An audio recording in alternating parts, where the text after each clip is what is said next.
Welcome back. We're continuing our discussion on a variety of current events, and join me again are Stephenson and Hannah Salamon-Vegh. Let's pick up another topic. There is a Disney wrongful death lawsuit. A doctor who was vacationing in Disney, was actually at the Disney Springs resort area. She flagged her allergies. She basically died from allergic reaction at a Disney restaurant. But is she allowed to sue? Brock, why don't you start us off? What happened exactly, and what does this mean?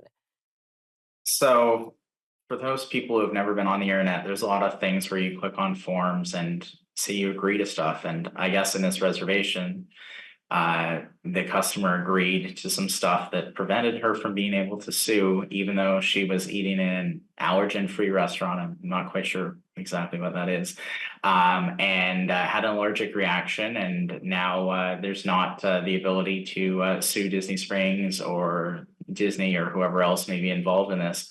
And in America, it's a fairly litigious society, so I think that there's lots of lawyers lining up to get in on this fight. But unfortunately, sometimes when you click something that's 20 screens long and you don't read it, you have the buyer beware problem.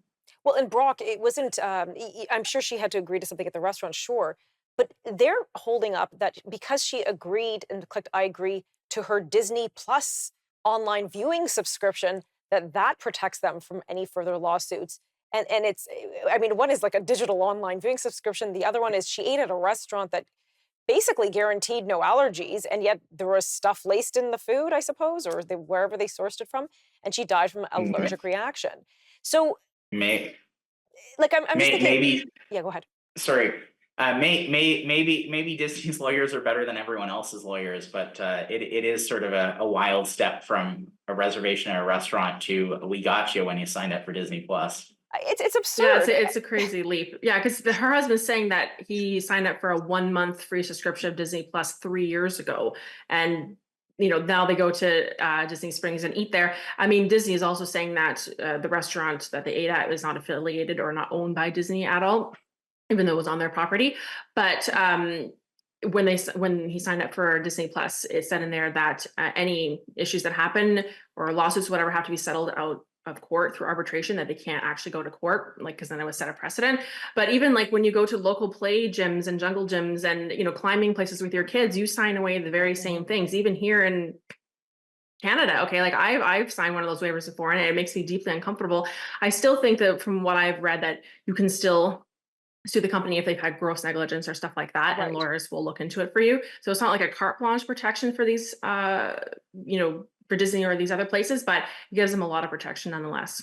I agree, but I can kind of understand the rationale for, those rock climbing facilities where children. I actually had one happen. Like my daughter had many years ago, a rock climbing whatever birthday party, and I remember one. We happened to have several lawyers, I guess, who had kids there. Several of them just pulled their kids off the wall, said, "We're not signing this, sorry." And I thought, Mhm. it's too bad, but I get it. But this is completely like that. You're at the location for rock climbing, you're signing, you know exactly what you're signing.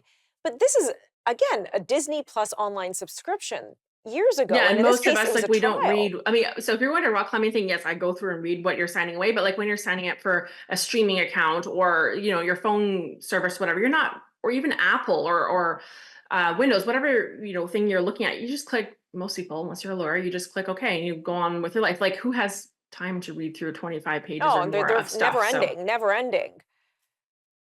and It's it's just, like the big government omnibus bills. It's all inside the tiny fine print.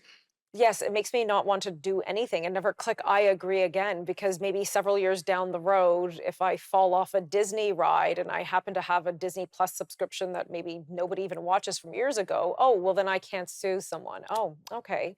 That's really sad. So, should there be greater protections in law, Brock? Do you think the Canadian government, I know they're watching to see what happens, but should there be better consumer protections with these "I agree," these terms and condition agreements? There are some consumer protection, but the big corporations clearly have the advantage. I guess watch out for the mouse. Wow. Well, again, very, very interesting. I'd like to really keep my eye on this because I think it could have ramifications for many Canadians. Anyhow, thank you both so much for joining me today. I appreciate your time. Thank you.